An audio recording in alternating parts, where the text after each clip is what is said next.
Hi, my name is Terrence Brazil. I'm with the Harvard Federal Credit Union. I'm a community engagement specialist. I'm here with Ty Koppelson.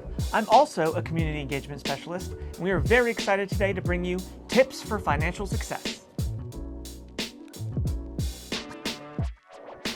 This is my favorite budgeting framework, the 50-30-20 rule. 50% of your income is going towards the essentials. Your essentials are things that you need to pay for to maintain your current quality of life, whether that is for your rent, your car payment, or your cell phone. These are things that you must pay for. The next bucket, 30%, this is your fun money. This is your wants and your needs. Money that you spend simply because it brings you joy. We include this in your budget because you work hard for your money and you should definitely enjoy where you spend your money.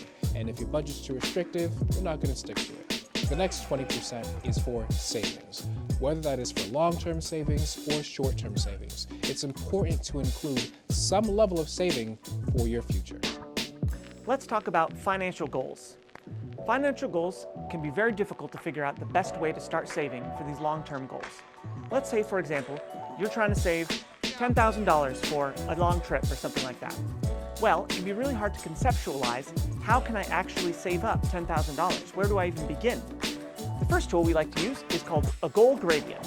This means taking that total goal and breaking it down into smaller pieces so you can more easily figure out what actionable steps you can take towards reaching that goal. So, for example, our $10,000 trip, let's break that down first into saying, maybe I can save about $3,000 a year towards that goal.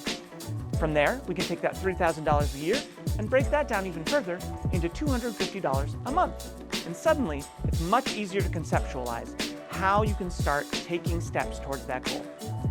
Another tip I like to say when it comes to savings is name your savings account. If you name your account Vacation Fund, then you won't be as tempted to take money from that account, and it will help make sure you're on track.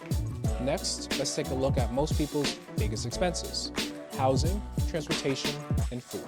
Let's talk about housing. Housing will have the biggest impact on your budget, whether that is getting a roommate, maybe moving in back home, or getting a smaller apartment. There's a lot of variability with this, and no matter what decision you decide to follow through with, it will have a major impact on your budget. Next, let's talk about transportation. If you have a car, maybe you start taking the T or commuting in. In the summertime, maybe you're taking a bike. Changing how you commute to and from each location will have a major impact on your budget almost immediately. Next up, let's talk about food. If you find yourself spending a lot of money on food, try to cook at home more often. This will have a direct impact on your budget, and it will be a positive impact because takeout's expensive. Finally, I want to close out today's tips with something called the what the heck effect. What this means is losing motivation due to roadblocks along the way. This can be very easily felt with finances, but there's a quote I always like to remember when I think about this, which is, "It is possible to commit no mistakes and still lose. That is not failure, that is life."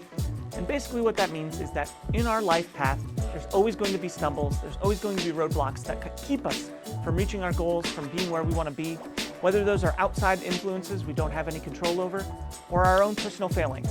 We're all learning on this journey together, and it's very easy to lose motivation due to some of these things, but you want to be still moving forwards. Slow progress is still better than no progress, and as long as you're still taking steps forward, it's okay if you trip along the way.